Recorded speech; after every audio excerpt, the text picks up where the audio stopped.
Hey guys, ये देख सकते हो मटका वाला आइसक्रीम है। ये है, अच्छा लग रहा है मटका वाला, बहुत अच्छा बन रहा है।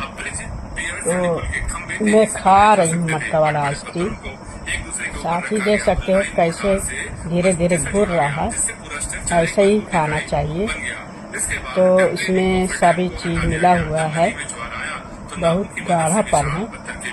और इसमें काजू बादाम ऊपर से गार्निश किया गया है ताकि खाने में लगे बाजार जैसा, मुंह में कुछ मिलता रहे खाने में चबाने के लिए। तो बीच बीच में ये है जो है, इसमें काजू बादाम भी पड़ा हुआ है, ये देख सकते हो।